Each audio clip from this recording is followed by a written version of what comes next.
E estamos começando aqui mais uma edição do nosso podcast Quantum Docs. Quantum Docs traz para você assuntos que você fica meio maluquinho, a gente sai da caixinha, a gente abre uma caixinha maior ainda que explode a sua cabeça, sai da sua realidade, você fica maluco. Então, se você quiser acompanhar nosso trabalho, quantumdocs.space é o nosso portal. Se quiser seguir a gente nas redes sociais, é @quantumdocs. E se você quiser estudar mais, a gente tem um canal de estudos que você pode fazer pesquisa, pode captar alguns artigos de lá, que é o estudos.quantumdocs.space. E tem mais, se você trabalha com RH ou é um coordenador de equipes, nós temos especialistas, palestrantes especialistas nessa área que falam exatamente desses assuntos, de inteligência emocional, de saúde mental, tudo para a sua empresa ficar mais equilibrada, que é o agência.quantumdocs.space. Beleza? Então fica aqui com a gente, que a gente vai falar de um assunto mais estranho ainda.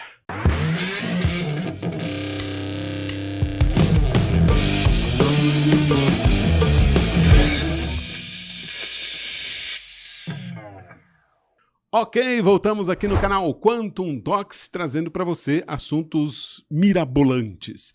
E onde está o meu amigo Daniel Braz? Daniel estaria aqui do meu lado hoje, mas ele não está. Então, só para você que está estranhando, cadê o Daniel? O Daniel Braz está fazendo uma viagem internacional e ainda não voltou, mas ele volta. Fiquem atentos que ele volta. Pessoal, hoje nós estamos começando aqui mais uma edição do nosso podcast e hoje eu tenho um convidado muito especial. Ele é um amigo meu muito antigo e é um cara capacitado, um cara inteligente e é um cara que mexe com a sua consciência. Olá, Lute Cristófaro, tudo bem com você? E aí, André, tudo maravilha. E você? Amigo antigo tem dupla conotação, né? Amigo antigo de muitos anos que somos amigos, né? Desde a infância. Sim. E amigo antigo que tá ficando velho, né? Mas cabelinho branco. Vamos pensar só na infância, então. Tá certo. A gente se conhece há um tempão já e, nossa, a gente sempre tá junto nesta caminhada. Lute, que bom. Obrigado pela sua presença aqui no nosso canal. Eu que agradeço o convite, André. Você sabe que a gente sempre fala de assuntos malucos por aqui, né? Você já conhece o canal, já conhece nossas ideias. E hoje a sua especialização... Não, espere, eu vou fazer uma pergunta antes, que eu sempre faço para as pessoas, antes das pessoas se apresentarem. Eu sempre pergunto para as pessoas, Lute, quando foi que você, na sua caminhada, acordou um dia e percebeu, cara, não é assim que funciona, o sistema é outro, não é assim, a realidade é outra. Você teve esse start, esse estalo? Eu tive esse start, assim, até de querer ser psicólogo, foi depois que eu tive o diagnóstico de esclerose múltipla. Isso faz 25 anos, foi em abril, se eu não me engano, do ano 2000. E ali a minha vida mudou, da água para o vinho, assim, abriu o chão. Eu falei, meu Deus, não sei o que está acontecendo e não sei o que vai acontecer, né, principalmente. Então eu preciso começar a ver outras coisas além daquelas do cotidiano natural que eu vivia até aquele momento. Minha vida estava seguindo um rumo muito bem sucedido em várias partes, assim, só que não era nada daquilo que eu tinha planejado para mim, nada daquilo que me trazia sentido para a vida, propósito, sabe? E ali foi onde deu essa mudança. E daí, primeiro, eu fui fazer... Eu tinha largado 4 faculdades, que eu não tinha acabado, 3 delas por 3 anos, uma delas por 1 ano. E daí eu fui fazer artes cênicas no Rio de Janeiro. E a minha primeira esposa, né, a Ângela, mãe do Gabi, ela foi fazer residência médica de endocrinologia. E daí, quando eu estava fazendo artes cênicas, a minha peça de formatura, depois de 3 anos de curso, era uma sessão de terapia em grupo, muito maluca, era uma comédia do absurdo, era muito bacana, chamada A Mente Capta, do Mauro Razzi. E era a mente capta, que é um trocadilho, né? Que a mente capta e também era uma mente capta. Exatamente. E daí eu comecei a ler alguns livros de psicologia para formar o meu personagem. E daí caiu um livro do Jung na minha mão. E eu falei, essa é a visão do ser humano que eu tenho, essa é a visão de vida que eu tenho. E foi ali que mudou a minha vida. E o Jung era sensacional. O Jung tinha uma visão de vida, de consciência, ele tinha uma consciência da vida extraordinária. Totalmente. Muito bom. E Lute, conte para as pessoas quem é você então, agora. Então, eu sou o Lute, eu sou psicólogo clínico há muitos anos, eu sou músico também, né? Assim como você, né? A gente começou juntos nisso lá na época do Colégio Bom Jesus. Exatamente. Então eu sou vocalista, sou baixista, tenho alguns CDs lançados, várias músicas compostas, então tem músicas no Spotify, nos outros aplicativos de música. Também sou formado em artes cênicas, né? Como eu falei, já fiz muita coisa como ator. E além disso, além dessa parte profissional, eu sou pai, né? Eu sou pai do Gabriel, grande. Você também tem o Gabriel, né? Gabriel. E o Gabriel é a grande dádiva da minha vida, assim, é o motor que me coloca para frente, que me coloca para cima. Tá com 17 anos, fazendo faculdade de medicina. Olha só. E é a grande felicidade da minha vida. Então esse sou eu. Legal. E Lute, você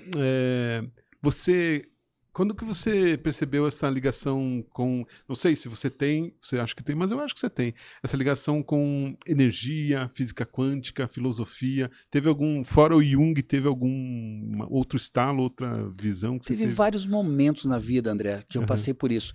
Eu lembro que ainda na época de colégio, tive uma fase da minha vida assim que eu estava muito confuso dessa questão de espiritualidade, né? Sempre fui católico, a gente estudou no colégio católico, no Bom Jesus e tudo mais. Só que chegou um momento na minha vida ali do final da adolescência que eu estava muito confuso assim com relação à espiritualidade. Meus pais tinham se separado, virei um adolescente rebelde, assim, não aceitava as coisas e tal. E daí eu comecei a procurar outras religiões. Comecei em tudo que é coisa para ver se tinham outras verdades. E nada me fez sentido, assim, eu fui no espiritismo, fui no evangélico, fui em centro de Umbanda até para conhecer, fui em todas as coisas. E daí eu caí numa religião, que na verdade não é bem uma religião, é uma filosofia chamada Mahikari, que é japonesa. Que na verdade o que eles fazem é cura através da transmissão de energia através da palma das mãos. Uma coisa que é muito comum hoje em dia, tem até uma técnica que o pessoal faz, que é, como é que é o nome? O Reiki? O Reiki é muito parecido com o Reiki. Que também é japonês. Que também é japonês, mas o Mahikari é um pouco mais profundo, porque ele trata outras coisas mais, profundas do ser humano mesmo. Então eu fiquei uns 2 ou 3 anos no Mahikari, sabia fazer oração em japonês, que obviamente eu não lembro, né? Porque isso faz 200 anos. E ali foi um momento que eu tive o primeiro contato com essa questão energética e que eu vi que realmente era muito forte. Sim. Sabe, eu lembro que uma vez a gente foi fazer uma expedição, assim, da Mahikari aqui de Curitiba, em São Paulo. Teve uma competição lá, umas Olimpíadas da Mahikari e tal, um evento, assim, todo. E a gente ia para a Praça da Sé e pegava pessoas, assim, aleatórias que estavam andando, às vezes moradores de rua, às vezes dependentes químicos, assim, e fazia os tratamentos de aplicação de energia, né, através da palma das mãos. E era impressionante o quanto isso mudava ali a pessoa do nada. Assim, sabe? Então ali eu comecei a ter essa percepção do quanto essa questão da energia realmente é viva, né? E que, na verdade, Deus nada mais é do que isso, né? É pura energia. É pura energia. Deus é a união de todas as coisas, a união de todos nós, e nada mais do que energia é isso, né? É pura energia. Até a gente sempre fala, né? A questão, você que estuda, inclusive, consciência, mente, pensamento, a gente sabe que a energia do pensamento é uma energia gigantesca, né? Ainda mais, eu sempre toco nesse assunto, ainda mais quando a gente fala de mães, né? As mães têm um poder energético de pensamento influenciando os filhos de uma maneira gigantesca, né? Sim. Talvez até pela questão da maternidade, por ser uma consciência, um ser que teve a origem, teve a chance de estar nesse planeta através desse ser mulher-mãe. Sim. E talvez seja essa ligação. Mas o poder do pensamento de uma mãe é gigantesco. Ponto. Agora pausa para a polêmica. Só que, o que está acontecendo hoje, Lute? O que aconteceu com as pessoas criando bebês? O que você está achando de bonecos, né? Não bebês? Então, se fosse só criando bebês, que já tem muita coisa errada nas pessoas do jeito que criam bebês e crianças e tudo mais. Tem muita coisa errada. Exatamente. Agora, essa febre que está agora do bebê reborn, isso é uma coisa que realmente as pessoas perderam a noção da realidade, né? Sim. Claro que tem muitos casos ali onde a pessoa coloca uma questão afetiva, às vezes por uma perda de uma gravidez que não vingou, a perda de um bebê que faleceu muito cedo, ou de um filho já um pouco mais velho que também faleceu, e a pessoa compensa isso num objeto. Sim. Então ela coloca isso num bebê e que ela trata como se fosse uma criança. Talvez por não poder mais ter filhos, talvez por não ter outros filhos, então ela acaba compensando isso de uma forma. Então isso a gente até pode usar de uma forma positiva, entendeu? principalmente se ela trouxer isso para terapia, a gente mostrar para ela que ela tem que adaptar de novo aquela realidade dela, tem que ressignificar aquele passado, entendeu? Valorizar o tempo que aquele bebê existiu, seja só na gestação, seja depois, a ter gratidão por aquela existência, pelo tempo que foi, entende? Daí a pessoa pode conseguir se curar daquele sentimento que ela tá, que é negativo, tanto que ela tá colocando num objeto. Aquele bebê nada mais é do que um objeto. Mas tem muita gente que faz isso de uma forma realmente doentia, assim, sabe? Que não tem um aspecto emocional envolvido. É só uma falta de noção da realidade. Tem muita gente que sei lá, as pessoas hoje em dia, elas buscam ser minoria em qualquer coisa que seja. Porque hoje em dia, você ser da maioria, sabe, não chama mais atenção, sabe? Não é mais valorizado você ser da maioria. Então, todo mundo quer ser minoria em alguma coisa. Então, elas começam a buscar qualquer porcaria para tentar dizer que é minoria daquilo, entendeu? Então as pessoas estão doentes num nível extremo hoje em dia. E não só nisso, da questão do bebê reborn, mas todas as outras coisas, né? E você não acha que tem também um momento bobo mesmo, de bobeira? Claro eu vou seguir, eu vou comprar um bebê reborn porque a minha vizinha também tem, eu também vou ter. Tem. É modinha, questão de moda também tem. Eu vi que agora tem pet reborn. Nossa. Não bastante. Daí, chegamos a um nível louco do negócio, né? Na nossa época de infância, chamava de bicho de pelúcia. Qual a diferença, né? Simples, né? Mas tudo bem. Cada um com a sua loucura, né? Então. Vamos lidando. Agora, mais louco do que isso, por exemplo, agora tem aquelas... Como é que chama aquelas outras pessoas que se identificam como animais? Eu esqueci o nome. Tem um nome, eu esqueci o nome. Me deu um branco agora. Mas... a pessoa tem um nome bem engraçado até. A pessoa se identifica como um animal. Tá? Então ela diz que não é mais uma pessoa. Ele é um cachorro, ele é um gato, não sei o quê. E agora, para piorar isso, existem competições de ability. Para esses tipos de... Entendi. Entendeu? Igual tem aqueles desfiles de cachorro. Exatamente. Então tem vídeo, assim, de um cara lá, por exemplo, todo vestido de roupinha de cachorro, e daí fazendo coisa de agachamento, de levantar a patinha, de girar e não sei o quê. Caramba. É um nível de loucura absurdo. Assim, estranho. Porque agora essa mania de... As pessoas não são mais o que elas são. Elas podem ser o que elas disserem que querem ser. Exatamente. Entendeu? Eu me identifico como tal coisa. Como uma pedra. Eu me identifico como essa luminária. Sim. Entendeu? Pô, eu quero me identificar como um milionário, então, mas eu não tenho dinheiro na minha conta, e daí? Mas eu sou. Mas eu sou, pronto. Né? Se for isso, pode ser qualquer coisa. As pessoas podem chegar num nível de loucura, tipo assim, poxa, encontra uma garota e fala assim, eu me identifico como teu namorado. Se ela falar que não, daqui a pouco ela tá começando um crime. Então. Exatamente. Entendeu? Esse nível de loucura pode chegar nesse nível, porque patamar. Hoje em dia tá assim, coisas muito pontuais, né? Eu sou branco, mas eu me identifico como negro. Por quê?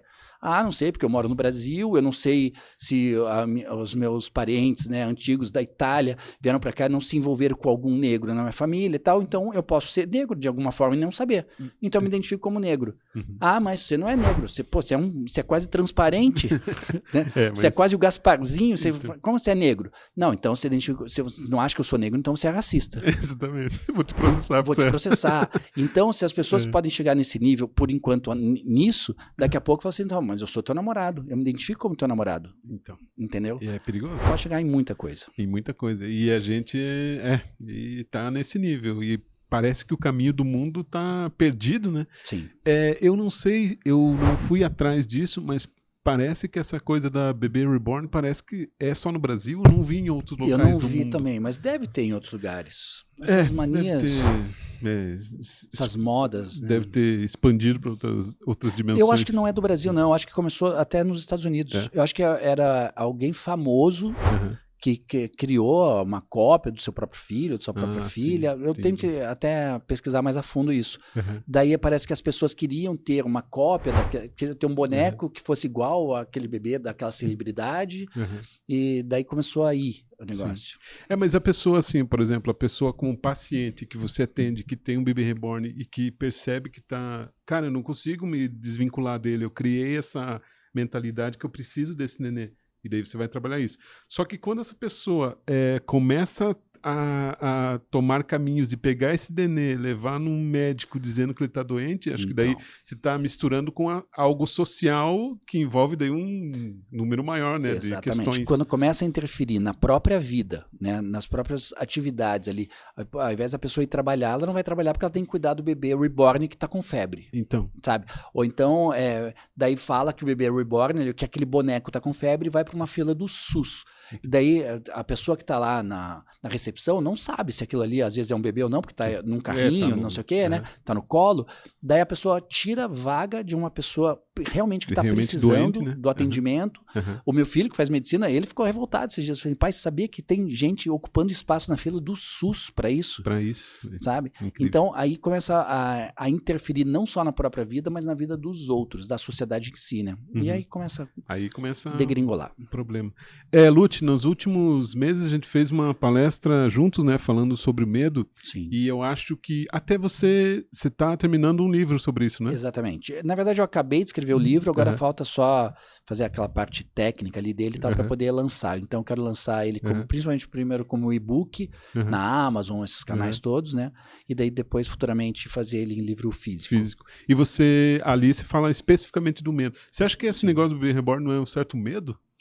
Pode ser, também pode estar envolvido, né, com a pessoa pode ter ali, assim, cada caso é um caso, né? Lógico. Então pode ter gente que tenha medo, por exemplo, de ter um bebê real, né, da responsabilidade, de saber se vai saber cuidar daquela criança, saber conseguir dar um futuro, saber conseguir sustentar e tal. Então muitas pessoas preferem um boneco e dizer que é um filho. Pronto. Então pode sim ter a ver com medo em alguns casos, mas não dá para dizer que em todos. Em todos, né? E você já escreveu o livro, mas você aborda no teu livro a questão de as pessoas terem medo, não só, agora não estou falando só do Bebê Reborn, mas o medo da realidade de hoje, como o mundo tá hoje, né? Como a gente tá, acho que até meio perdido, né? Acho que as pessoas vivem em função desse negocinho aqui e se perdem na questão, inclusive, de tempo e de tempo para si, né? A pessoa, acho que perde toda a noção da realidade. E você tem, assim, diagnóstico de pessoas assim que perdem a realidade, tem medo da realidade, até a fobia social é isso, né? Sim. Tem pessoas que têm o medo da realidade realmente objetiva, mas eu acho que a maioria das pessoas, quando tem um problema com o medo, é o medo do imaginário, o medo do que as pessoas acham que pode se tornar uma realidade. Então, por exemplo, a pessoa nunca viajou de avião, mas ela morre de medo de viajar de avião. Por quê? Então, você já viajou, você já sofreu um risco do teu avião estar caindo e tal? Não, é porque eu vi uma vez um acidente que aconteceu. Tá, mas você nunca viu um acidente de carro? Você tem medo de andar de carro também? Não, de carro não. Daí eu pergunto, você sabia que tem muito mais gente que morre de acidentes de carro do que de acidente de avião? E agora? Daí tem gente que tem medo de elevador, tem gente que tem medo de andar do lado direito da rua, do lado esquerdo da rua. Então as pessoas vão criando os próprios medos de acordo com esses pensamentos, sabe, quase que irracionais mesmo, sim. E esse medo acho que é mais problemático, porque o medo, eu até explico, né? Na palestra a gente falou sobre isso, né? Porque o medo ele tem uma função objetiva. Então, o que é o medo? Poxa, eu me deparo com você, eu não te conheço e tal, você chega para mim com, sei lá, com um objeto e tal, me dando uma voz de assalto, por exemplo. Daí eu vou sentir o medo de uma coisa real que está acontecendo agora. Então, o meu corpo vai se preparar para aquele momento. Meus músculos vão contrair, minha respiração vai ficar ofegante, o batimento cardíaco vai acelerar. Então, o meu corpo vai se preparar para eu tomar uma decisão, se eu vou entrar em combate com você ou se eu vou fugir, entendeu? Então o medo e o estresse que ali aquele medo causa tem uma função. Só que o problema é que as pessoas criam medos de coisas que não são reais, que não estão acontecendo no agora.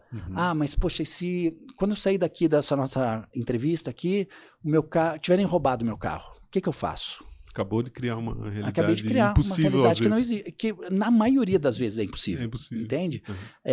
A gente brinca que 90% das coisas que a gente acha que vai acontecer com a gente não acontecem. E é 90%, gente. 90%. E 90% das coisas que acontecem, às vezes a gente nem imaginava. Nem imaginava, exatamente. Então é uma antecipação de uma possibilidade de um acontecimento, que muitas das vezes não acontece. E é uma pré-ocupação. Né? Exatamente, o nome já diz, né? Preocupação é pré-ocupação. Você ficar Até tem pessoas que vivem a nostalgia do passado e vivem a angústia do futuro e nunca estão presentes, né? André, Porque esse é o grande problema da humanidade hoje. Hoje, né? É não viverem o agora. Uhum. Sabe?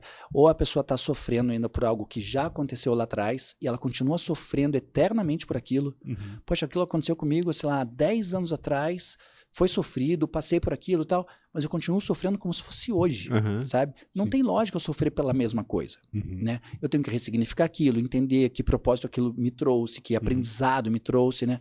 Então, beleza, aquilo foi um acontecimento que tem que ter me melhorado de alguma forma. Do futuro nem se fala. Entendeu? Eu não posso viver na expectativa do será. Né?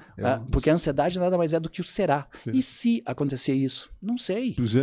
Né? Então, e daí as pessoas deixam de viver a única coisa que existe, que é o agora. Que é o presente. Entendeu? Até as filosofias orientais trabalham muito a questão do presente, As ocidentais acho que criaram essa dualidade de passado e futuro que acabaram criando essa loucura, né? E que na verdade nem existe, né? E não existe, né?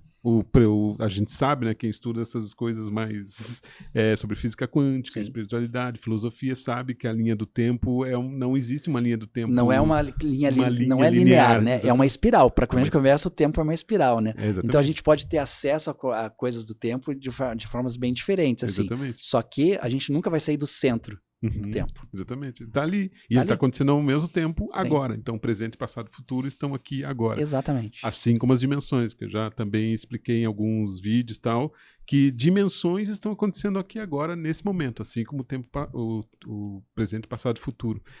Dimensões, quarta dimensão, quinta dimensão, aí são infinitas. Sim. Mas estar nessa realidade é isso. É você saber que existe este momento presente, que você tem que estar vivo, né? E presente, consciente da tua ação nesse presente, que o passado ficou, não tem o que fazer. Passado é aprendizado. O futuro eu estou plantando hoje. Então, o meu futuro, o que eu quero ser amanhã, depende do que eu faço hoje. Sim. Então, eu quero ser uma pessoa bem-sucedida amanhã. Então, o que eu tenho que fazer hoje para eu conseguir aquilo? Tenho que me preparar, tenho que estudar, tenho que trabalhar, tenho que me informar das melhores formas possíveis e tal. Então, eu estou preparando, estou plantando o lute do amanhã. Sim. Entendeu? Na hora da colheita, eu não vou. Se eu plantar limões, eu não vou colher pêssegos. É difícil, entende? é bem difícil. E as pessoas querem isso. As pessoas fazem qualquer coisa no agora, vão vivendo de forma bem desordenada, bem desorientada mesmo, e chega no futuro e fala assim: poxa, mas a minha vida não aconteceu como eu queria. Tá, mas você não plantou para que acontecesse isso. Exatamente. E outra, o universo não trabalha ao seu tempo, né? Ao seu tempo gregoriano aqui da terceira dimensão, o universo tem o seu tempo. E se você não recebeu o que você quis nessa vida, talvez seja na próxima, e tem que esperar. Até porque Deus é eterno e não está nem preocupado com o tempo, né? Para que a pressa se Deus é eterno, a tua vida é eterna? Então, isso vai de questões mais E a noção de tempo é muito louca, né, André? A gente pega assim, uma criança, por exemplo, sei lá, pega uma criança de 7 anos.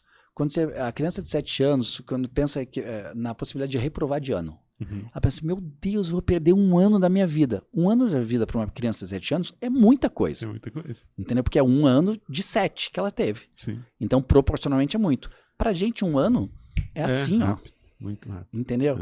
Se parar pra pensar o que eu fiz de um ano pra cá, Pois é bem isso. Parece que foi ontem. Parece que foi ontem, né?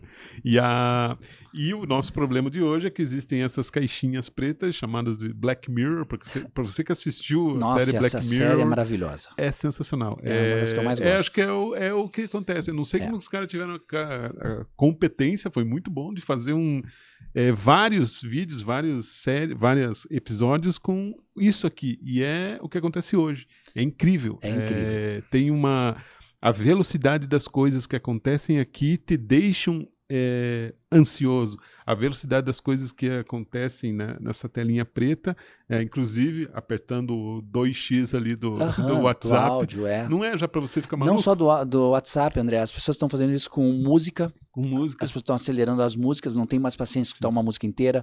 Vídeos do YouTube, as pessoas aceleram, entendeu? Exatamente. As pessoas não conseguem mais viver o agora. Então elas querem sempre o mais rápido possível. Só que isso dá uma descarga de dopamina barata, muito rápida, e que deixa a pessoa viciada naquilo e deixa a pessoa constantemente infeliz. Constantemente infeliz. Sabe?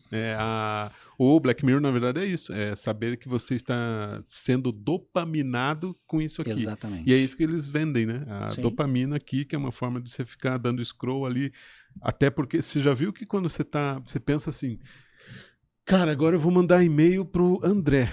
Daí você entra aqui e aparece um negócio do Facebook. Aí você vai no Facebook, ou você vai no Instagram, daí você passou 30 minutos e fala, o que eu ia fazer aqui?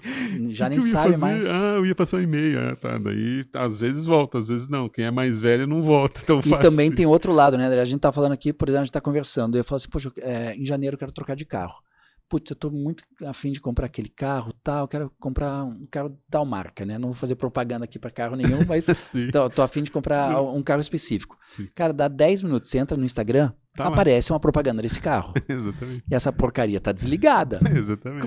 Como é que acontece isso? Uma coisa assim, o algoritmo funciona. Eu pesquisei uma vez, beleza, vai aparecer muitas vezes aquela pesquisa que eu já fiz, né? Sim. Agora a gente tá conversando sobre isso. E aparece a propaganda, isso é muito Black Mirror. Isso é Black Mirror. Isso é total. Tenho até casos de amigos que estão falando que falaram assim, cara, eu não falei, eu só pensei e apareceu. Eu já ouvi situações assim também. Eu acho que existe um sistema de dedo, toque aqui, ó. Isso aqui é frequência, né? Tocou aqui é frequência. Então, vai que. Vocês estão até querendo inventar comercial dentro do teu sonho? Imagine, eu vi uma matéria dessa numa revista científica aí, estão querendo criar comercial do teu sonho. Que bacana. Então passa o teu sonho, passa um oferecimento. Meu Deus. Sei lá. Eu já fico puto de aparecer propaganda, por exemplo, em jogo de futebol. Você contrata o Premiere, por exemplo, você paga lá R$70 por mês para assistir o jogo de futebol do seu time. Sim. Daí você já tá pagando. Você tá pagando, exatamente. E ainda aparece propaganda. Exatamente. Se fosse TV aberta, tudo bem. Se fosse TV aberta, tudo bem, mas poxa, no canal... Eu sempre questionei isso, cara. Não tem lógica. TV a cabo, se você tá pagando, você não tem que ter comercial. Exatamente. E acho que tem mais comercial que é o que acontece no Spotify, por exemplo, é isso. Como eu tenho a conta premium lá, então não tem propaganda. Eu escuto música quanto quiser, horas e horas e horas, não tem nenhuma propaganda. Para quem não tem o serviço premium, quem não paga, daí beleza, entre uma música e outra tem propaganda. Tudo bem, né? Mas daí é escolha, né? É escolha. Agora, se a pessoa paga e ainda tem propaganda... É bem estranho. Isso é muito chato. É a Matrix trabalhando ao seu favor aí. Eu queria falar uma coisa do Black Mirror que eu acho muito interessante. É uma das séries que eu mais gosto. E as pessoas que não conhecem, elas não sabem que o Black Mirror, cada episódio, ele é independente um do outro, né? Você vai como se fossem pequenos filmes de 1 hora, 1h10, às vezes 55 minutos, e que todos eles falam de alguma coisa ligada à tecnologia. Sim. Né? Às vezes um chip que é colocado aqui, você consegue ver o que aconteceu no teu dia anterior, tal, na tela. Você transmite ali para aquela tela e tal. Então você consegue ver o que aconteceu comigo. Veja o que aconteceu comigo hoje na hora do almoço. Daí aparece ali na tela. E são coisas que hoje parecem absurdas, mas a qualquer momento, em breve vai estar aí. Porque, por exemplo, quando começou a ter carro autônomo, no Black Mirror apareceu muito antes do que estava na... Eu vi carro autônomo nos Estados Unidos, por exemplo, Uber sem motorista, em 2017. Antes disso eu já tinha visto no Black Mirror. O Black Mirror é 2014, acho. 2014, 2015, eu acho. Então, tem coisas ali que ainda parecem... não, isso que nunca vai ter, vai ter já já. É a primeira coisa. Então tem umas coisas muito interessantes ali sobre tecnologia. Só que todas elas também ligadas ao comportamento humano. Sim. Como isso interfere na nossa vida, no nosso ser, no nosso comportamento, entende? É muito eu aconselho todo mundo a assistir. Essa série vale a pena ver. Inclusive também tem um detalhe, né? Todas as vezes que coloca esse negocinho aqui parece que é o mesmo aparelhinho. Parece que em todos os filmes é o mesmo aparelhinho. Percebam isso. Eu achei que era isso. O último que eu vi a gente estava falando de medo, era bem isso. Era um cara que ia contratar um jogo, ia participar de um jogo. Esse episódio é ótimo. E ele tinha medo de aranha, ele via aranha vindo, mas aquela aranha não existia. E a mulher ficava falando no ponto aqui pra ele, não, mas o que tá acontecendo? Não tem aranha. E ele ficava louco. Você tá sentado numa cadeira, você não tá nessa casa, não sei o quê. Tá. E o cara, não, eu tô aqui, ó, tô encostando nas coisas. Exatamente. Não, você não tá, você tá sentado numa cadeira, você tá só com um aparelhinho. Sim, e é isso que a gente fala nesses estudos de física quântica, quando o cérebro sabe que é realidade ou que é um sonho, ou que é realidade ou é uma projeção, né? Por isso que você tem que ter cuidado, ter um equilíbrio emocional para que você saiba qual é a sua realidade, né? Porque tem pessoas que vivem uma realidade como as de Reborn, por exemplo, que não é aquela realidade. Mas também não estamos aqui para julgar. Cada um tem sua realidade. A minha não é igual à sua não é igual à minha. É a escolha de cada um. É a escolha de cada um. Por isso que a física quântica é a física das possibilidades, das escolhas.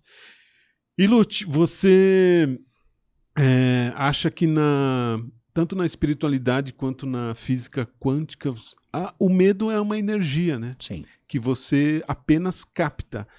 Só que tem pessoas que fortalecem essa energia demais, né? Alimentam, né? E acho que eu ia falar aquela hora, esqueci, a questão do passado. Tem pessoas que ficam doentes por viver uma raiva do passado, Sim. né? Aquela pessoa me machucou, aquela pessoa falou isso pra mim e nunca mais me perdoa. Sim. Isso é uma energia que causa, de certa forma, um certo tipo, talvez, de doença, né? Muitas doenças são causadas dessa forma, né? Emocional, né? Somatização desses sentimentos que as pessoas não trabalharam, né? Sim. Eu sempre digo que a mágoa, geralmente, é como se fosse um carvão que você tá lá fazendo um churrasco, você pega um carvão, eu tô puto com a pessoa. Pega um carvão que tá em brasa lá na churrasqueira, falo assim, eu vou jogar na cabeça daquela pessoa. Mas enquanto eu pego esse carvão e não jogo, quem tá se machucando? Então. Sou eu, né? E talvez você nem jogue esse carvão. Talvez você nem ou jogue e nem acerte essa pessoa, né? Sim. Então, quando você trabalha a mágoa, você está trabalhando uma dor em você mesmo. Sim. Que aquela pessoa, às vezes, nem sabe que você está magoado com ela ou não, ou que está irritado, ou que está bravo, ou que está... Entendeu? Então, a gente traz todos esses sentimentos para nós mesmos, não para outra pessoa. E a única pessoa que adoece com isso é a própria pessoa. É a própria pessoa. Entendeu? Então não tem lógica isso. Tem muita gente que vive no passado e sofre eternamente com coisas que as pessoas nem vivas estão mais. Sim, exatamente. Sabe? A pessoa tá... Poxa, eu não volto a morar em Curitiba porque eu me separei aí em Curitiba e sofri muito porque o meu ex-marido casou com uma outra mulher e foram cruéis comigo e não sei o que e tal. Só que essa pessoa já morreu há 200 anos e a pessoa não volta mais a morar aqui, mora num lugar pior. Ela fala que Curitiba é uma cidade ruim. Daí Curitiba é o problema, Define que é ruim. E é essa energia que, aqui, através dos estudos da física quântica, que fala assim, essa energia, na verdade, é uma antimatéria que vai grudar em você. Antimatéria é um miasma, e esses miasmas se transformam nessas doenças, as doenças que são criadas no emocional, né? Psicossomáticas, que vão grudar em você e vão se tornar algum tipo de doença, um câncer, sei lá, o que for. A minha doença, André, eu tenho esclerose múltipla, né? 25 anos. Eu tive no ano 2000 o diagnóstico, eu tive em 98 o primeiro episódio, assim, eu tive um surto que foi uma neurite óptica, que é uma inflamação no nervo óptico. Eu acordei do dia pra noite, assim, com a minha visão parecia que era um vidro aqueles jateados, assim, todo branco, então eu não conseguia enxergar nada. E uma dor absurda. Parecia que tinha uma agulha de tricô enfiada no meu olho e alguém esmagando meu olho ao mesmo tempo. Tudo ao mesmo tempo ali. Mas foi uma coisa que eu falei, poxa, será que eu dormi de mau jeito? O travesseiro, uma ponta do travesseiro entrou no meu olho e machucou, né? Peguei e fui no oftalmologista, fizemos lá todos os exames e tal, fui para neuro, fiz ressonância magnética, fiz um monte de exame, não apareceu nada, né? Que era a primeira vez até. Daí eu lembro que no final ele falou, é uma neurite óptica, uma inflamação do nervo óptico, você vai internar, fazer pulsoterapia com corticoide, com doses altas na veia, 5 dias e tudo mais. O meu medo é que fosse esclerose múltipla. Eu lembro até hoje do médico, do oftalmo falando isso. Graças a Deus não é, então é só uma neurite óptica, vai internar e tudo bem. E realmente, passou 15 dias, melhorei 100%, visão passou, voltou, a dor passou, tudo bem. No ano 2000 eu tive de novo a mesma coisa. Daí eu pensei, é só uma neurite óptica de novo, é só internar, fazer o corticoide, tá tudo certo. Só que daí com os exames apareceu a esclerose. Daí eu comecei a ver a questão da esclerose múltipla. Né? O que é? A esclerose é uma doença que eu mesmo ataco as próprias camadas de proteção dos neurônios, que a gente chama de mielina. Né? Então cada neurônio ela é envolvida por essa camada de gordura chamada mielina, como se fosse isso aqui, ó. Nesse aqui tá passando corrente elétrica em volta, no interior, né? Essa capa de borracha serve para proteger, né? Para não ficar saindo corrente elétrica aqui para qualquer lugar, machucar a gente, ou não funcionar, né? E a mielina funciona exatamente desse jeito. E daí não se sabe por que a medicina ainda não descobriu. Eu mesmo destruo essas camadas de mielina no meu corpo, tá? Daí causa esses impulsos elétricos totalmente disfuncionais no meu corpo, tanto aferentes quanto eferentes, né? Tanto do cérebro para o corpo, quanto do corpo para o cérebro, tá? Então é isso. Beleza. Daí, anos depois, fui estudar isso, fui pensar e pesquisar e pensar e pensar. Daí eu comecei a pensar nas possíveis origens. Porque nada mais é do que uma autoagressão. Tem muita gente, eu tenho muitos pacientes que, quando, sei lá, estão insatisfeitos ou infelizes com alguma coisa da vida, se cortam, se machucam, não comem, entendeu? Elas fazem coisas contra si próprias. Eu nunca fiz nada contra mim mesmo, só que internamente eu faço. Por quê? Né? O que estava de errado? Daí eu comecei a pensar que alguns anos antes, em 95, ou seja, 3 anos antes do meu primeiro surto, o meu pai faleceu. E meu pai faleceu aos 50 anos de câncer de pulmão. Quando meu pai faleceu, eu estava brigado com ele. Fazia 10 meses que a gente não se falava. E, putz, eu amava meu pai, a gente era muito, né, ligados, e altos e baixos, todo pai e filho, né, tem uns problemas, mas também tem as ligações. E eu era muito ligado no meu pai. Então eu me senti muito culpado por muito tempo, depois da morte dele. Daí eu cheguei à conclusão e comecei a pensar e comecei a ver outros casos de pessoas com doenças assim, doenças autoimunes principalmente, como câncer também e tal, que sempre tem uma situação de um sentimento de culpa não resolvido. Não resolvido. E daí eu fui fazer mestrado na Federal, depois de fazer pós, tudo, e o meu tema era isso. Porque eu tenho essa consciência, essa concepção, essa certeza até, de que um sentimento de culpa não trabalhado, não resolvido, ou seja, um sofrimento lá de trás, começou a me causar algum problema ali para o meu próprio corpo, que era para sempre. Quando eu resolvi isso em mim mesmo, eu tinha assim uma média, André, de 2 surtos por ano, tá? 2 surtos por ano, assim, desde o ano 2000, tive isso direto. No ano de 2007, quando eu entendi isso, quando eu analisei... 2007 não, desculpe. 2017. 17. Quando eu percebi isso e trabalhei isso em mim, parei de cuidar só dos pacientes e comecei a olhar para mim mesmo e tal, e eu querer ser o meu psicólogo e tal, e eu resolvi isso com meu pai, fiz as pazes com meu pai já morto e tudo mais, resolvi as questões da mágoa e tal, eu não tive mais surto. De 2017 para cá eu não tive nenhum surto, entendeu? Porque eu resolvi aquele problema que estava causando essa autoagressão, entende? De certa forma, pediu perdão a você mesmo. A mim mesmo, entendeu? Então eu deixei o passado no passado. Então eu tenho gratidão pelo meu pai, não tenho nenhuma mágoa por ele, ele acertou e errou, eu acertei e errei, e tá tudo certo. Então, graças a tudo que a gente viveu, eu sou o que eu sou hoje, entendeu? E pronto. Tá, ótimo. Então, isso é ressignificar o passado. E aprenda a dizer perdão. Né? Aprenda a pedir perdão. Pedir o perdão, e aprenda a perdoar. A perdoar, exatamente. Tanto a si mesmo quanto aos outros. Exatamente. Porque daí a vida flui. Aí o ciclo da vida flui. É energia, gente. Não tem o que falar. É energia. Lute, nosso tempo está acabando. Que rápido, né? Foi rápido. A gente fala e vai indo bem, né? Quando o assunto vai. Então, obrigado pela tua presença. Eu obrigado agradeço, pelo teu tempo. Faça o seu merchan aí, deixe suas redes sociais, diga sei lá, só fale mais do seu livro, fale qualquer coisa. Então, quem quiser entrar em contato comigo, assim, o melhor lugar é pelo Instagram, pelo meu perfil profissional, que é @lute.psicólogo. Lute é L-U-T-I. .psicólogo. Então ali a pessoa tem acesso a entrevistas, tanto de TV quanto de rádio, a publicações, a frases que eu posto com frequência e tudo mais, e tem meu contato lá, então a pessoa consegue entrar em contato comigo por esse Instagram. Eu tenho também vários vídeos no YouTube, também das entrevistas e tudo mais, então pelo meu Instagram a pessoa consegue ter acesso daí ao meu YouTube, e que mais? E das músicas, que é uma parte também que é muito viva na minha vida, que eu amo demais, assim, me manda mensagem no Instagram que daí eu passo certinho, mas eu tenho, por exemplo, 2 CDs lançados no Spotify, um da minha última banda que chamava Banda Top 20, então se a pessoa quiser pesquisar, ela tem que escrever Banda Top 20, é por isso até que mudou o nome agora, porque a pessoa colocar só Top 20, aparece um monte de coletânea. Parece as músicas, 20 músicas 20 melhores músicas de qualquer coisa. Da China. Daí, exatamente. Daí, então a pessoa tem que escrever Banda Top 20, daí vai aparecer o nome do CD, que é Ilusão dos Sentidos, daí estão lá as 13 músicas desse álbum. Daí tem um CD da banda anterior que chamava Cromossomos Vadios. Lembro desse. Você lembra? E é engraçado, né? Que o nome da banda foi uma piada que a gente fez de Cromossomos Vadios, que era para fazer um trocadilho com o nome, né? De Como Somos Vadios. Sim. E a ideia anterior até era como a gente ia fazer tipo cromossomos bonitos. Daí a gente olhou um pro outro e falou assim: não somos. Não vai dar certo. Não vai dar certo. Daí a gente brincou e virou Cromossomos Vadios. E alguns anos depois eu tive a esclerose múltipla. Olha as loucuras que acontecem, né? Mas se a pessoa colocar então Cromossomos Vadios no Spotify, no Deezer, qualquer lugar, também vai aparecer o CD lá que chama Arte de Sonhar, que é bem bacana, e tem um single lá chamado Olhos Nus, que é bem bacana também. E se a pessoa colocar Lute Cristóforo no Spotify, também aparece um monte de single que eu lancei solo.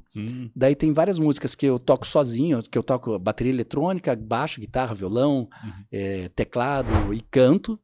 Daí tem músicas próprias, tem composições próprias, tem regravações de outros artistas e tem até uma versão do Eros Ramazzotti que eu fiz em português, é bem legal. Que legal. Então tem material para quem quiser. Dá pra passar o fim de semana escutando música. Maratonando, é legal. E o Lute, se você quiser, também faz parte lá da nossa agência QuantumDocs.space, com palestras, né? O Lute é um excelente palestrante, excelente treinador para essas coisas de saúde emocional, inteligência espiritual e inteligência emocional. Gestão de equipes também, eu que trabalhei muito tempo com gestão de equipes e área comercial. Sim, é verdade, né? É verdade. Então é um exemplo, tá aqui, um exemplo de uma boa palestra, um bom treinamento você terá na sua empresa ou onde você quiser também. Lute, então, obrigado pela sua presença. Eu que agradeço. Volte André. sempre, as portas estão sempre abertas e é isso aí. Então a gente termina aqui mais uma edição, mais um episódio aqui do canal Quantum Docs. E fique ligado nas nossas redes, em todos os nossos canais, tem aqui na descrição, nos comentários, tá por aí. E não esqueça, se você está por aqui, é porque estamos conectados. Até a próxima, valeu!